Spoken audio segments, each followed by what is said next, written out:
Shock advised.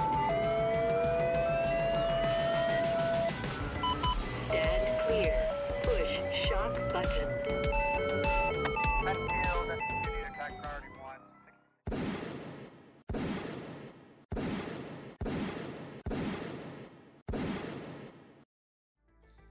Hi, this is an excerpt of a longer video that I did about shock and hemodynamics. If you only want the oxyhemoglobin dissociation curve and gas exchange content, that's fine. But if you want a more in-depth dive of like all hemodynamics, make sure you go check that video out. Anyway, thanks for watching anyway. Let's get into it. Okay. Now we're really gonna get into it here. So pop a Zen or have an energy drink or do whatever you need to, because this is gonna get dense. Okay, we're gonna talk about the oxyhemoglobin dissociation curve and gas exchange now. So we know why our body needs oxygen, right? We know how the oxygen gets there through cardiac output, and you know how hemoglobin and stuff like that works. Now we're really going to get into the weeds here. Okay, this is the oxyhemoglobin dissociation curve. You've probably seen a picture of it. I don't know if you've ever really recognized what it means. Okay, so let's see here. So you have this S-shaped curve. This blue line in the middle is where you should be. Now there are conditions that can cause it to shift to the left, and there are conditions that can cause it to shift to the right. Now, let's talk about left shift here first. Left shift. All right, left shift. This is a new relationship, right? Hemoglobin is super clingy to oxygen, super protective. It does not want to get rid of it. Maybe they're on a glorious Icelandic vacation because they're really cold, so they stay warm by cuddling together. They really don't want to let go of each other, right?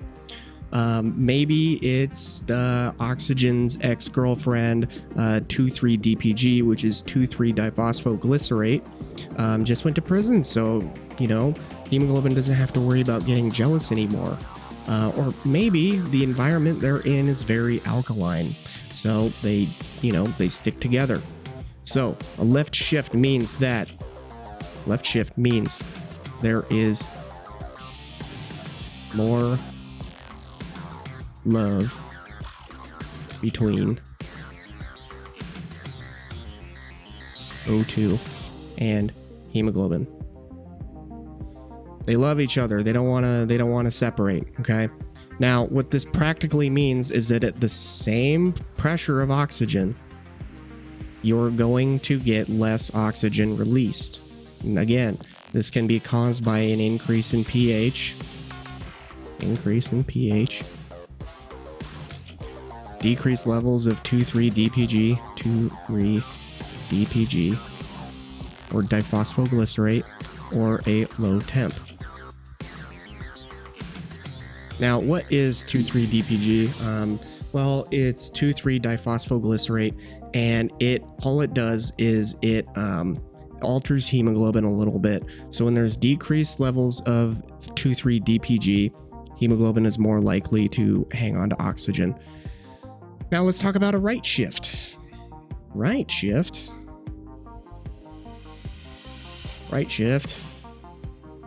means that, you know, oxygen and hemoglobin have been married for like 20 years. They're super unhappy with each other, and they're just looking for any reason to split.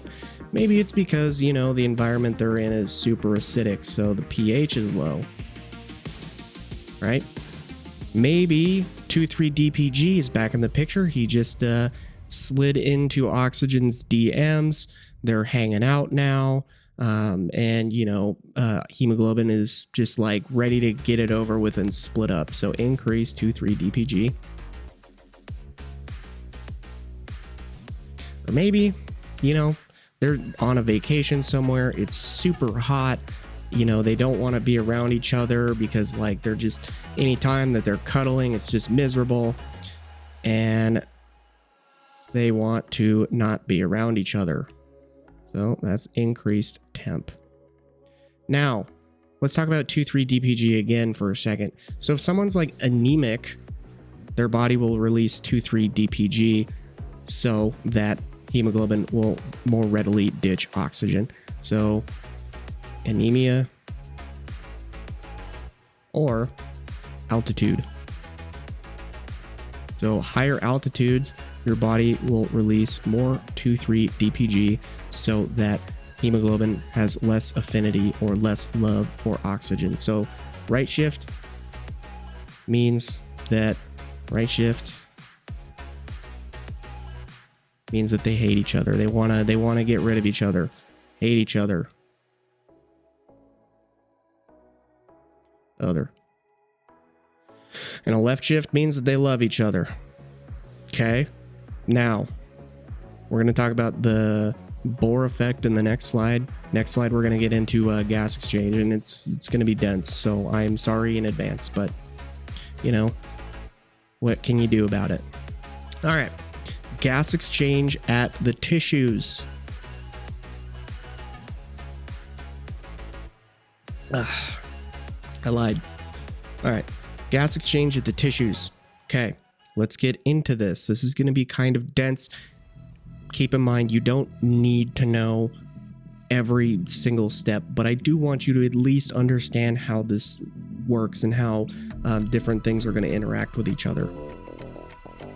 Holy crap, that is a mess, isn't it? Now, let's break it down here. Okay, let's move this out of the way. Okay. So remember from the very, very first lecture, right? How does our body use oxygen? Okay, well, it uses oxygen to break down glucose so that you can get ATP, right? So remember what that formula is. It's C6H12O6 plus 6O2, and that is going to react, and you're going to get 6CO2 plus 6H2O plus 32 to 38 ATP.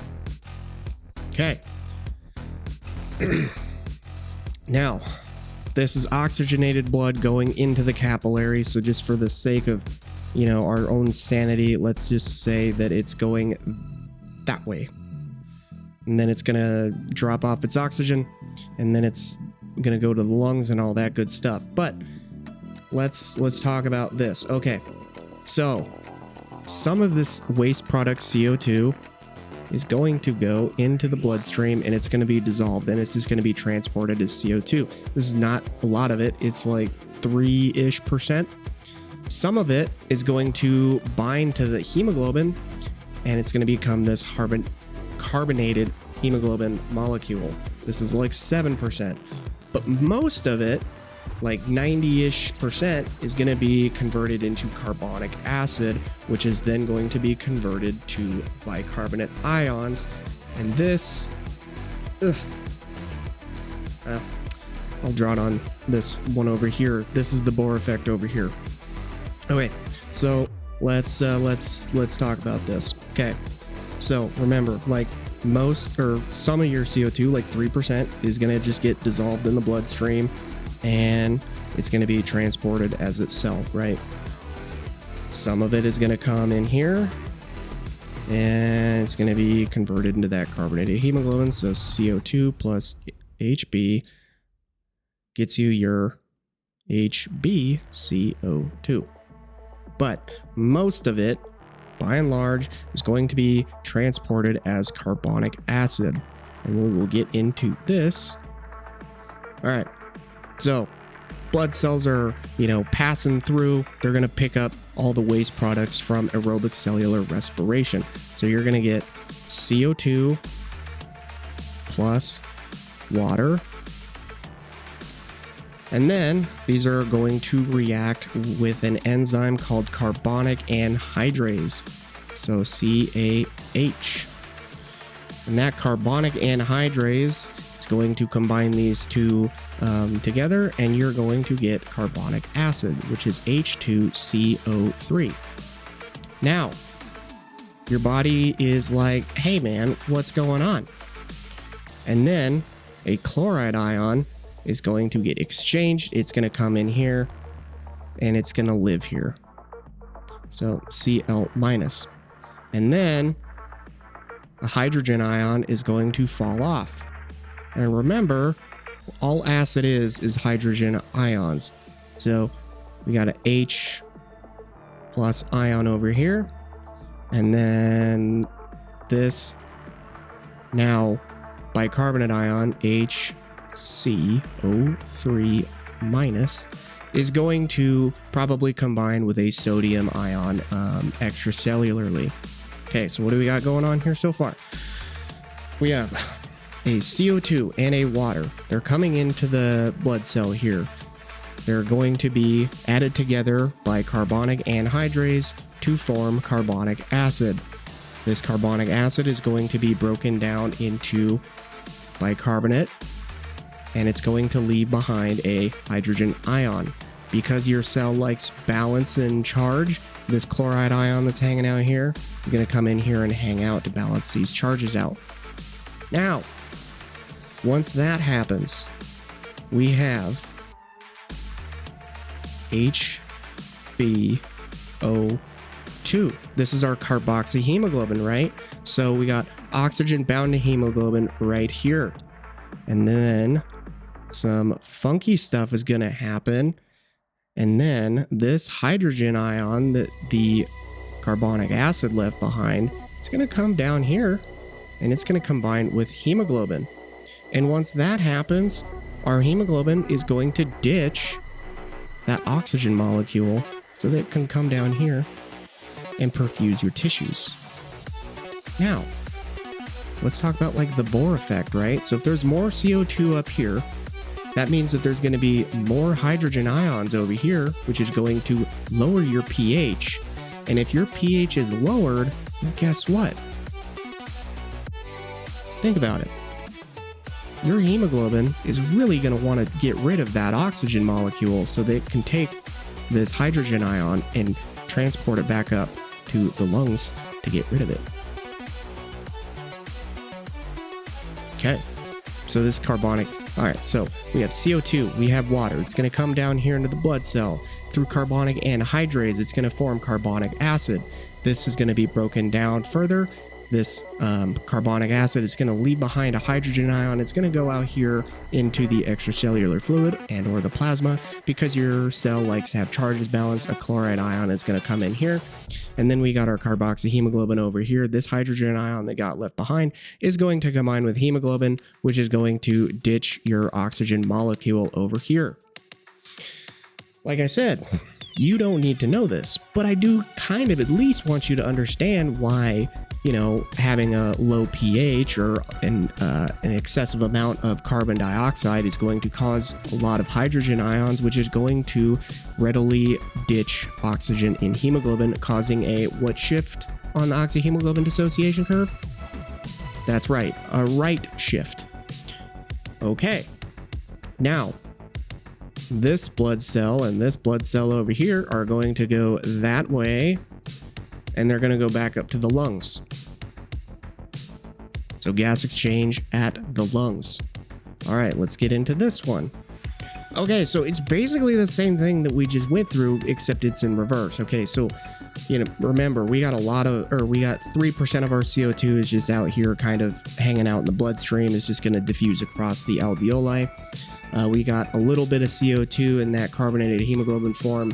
This is going to break up. It's going to leave behind a hemoglobin and a CO2, and then it's going to cross diffuse over that alveoli. Now, we got this bicarbonate ion that was hanging out that ditched from the blood cell.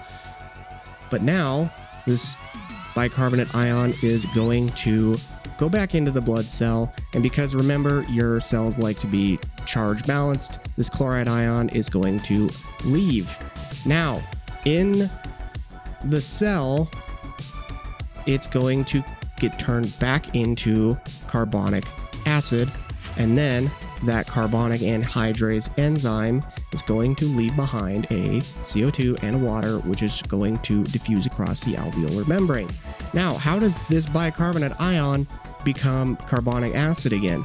Well, my friend, you see, when oxygen is in the lungs, it's like, hey, why is this hydrogen attached to my hemoglobin? And they're going to recombine forming this oxyhemoglobin molecule, which ditches this hydrogen ion, which is able to form that carbonic acid. Okay, now let's draw it over here so we can go step by step. So remember, you have about like 3-ish% of our CO2 waste products is going to be out here just dissolved in the bloodstream. This is just going to diffuse across. And then you got a certain amount, like 5%, is going to be in this carbonated hemoglobin form. So HbCO2, it's going to react together. You're going to get a hemoglobin molecule, and then you're going to get some CO2. But remember, a vast majority of your carbon dioxide waste is going to be in the form of carbonic acid, which is going to turn into a bicarb, yada yada. So we need to get rid of this bicarb ion. So O2 is out here, and the alveoli is just waiting to jump on. Okay, so we got oxygen plus that hydrogen ion with that hemoglobin, HHB. They're going to react together, and then we're going to get our carboxyhemoglobin. Okay, now this hydrogen ion out here, it's like, hey man, I need a job. H+, and then our bicarb ion is going to come into the cell again, HCO3 minus. And then because our cells like to be charge balanced, this chloride ion is going to leave. It's like, see you later. Now, we're going to form that carbonic acid again, H2CO3. And remember, there's only one hydrogen over here, so there's got to be another one coming from somewhere. Oh, hey, look, we got one right here. So it's going to combine together. And then through carbonic anhydrase, CAH, we're going to get CO2 and H2O, and those are going to leave through the alveoli. That is gas exchange in a nutshell. And this is called the Haldane effect, where oxygen ditches or causes that hydrogen ion to ditch, forming that carbonic acid. Now, like I said in the previous slide, you don't need to know this, but I do at least want you to understand the fundamentals of gas exchange so you can at least understand how they're relevant. Like I said, that was an excerpt of my larger current project, which is going over shock and hemodynamics. But if you enjoyed that video, if you wouldn't mind commenting and liking, or if you learned something, I would really appreciate you letting me know. And if you felt like you got stupider, just keep that to yourself, okay? It's gonna hurt my feelings. Anyway, thanks for watching.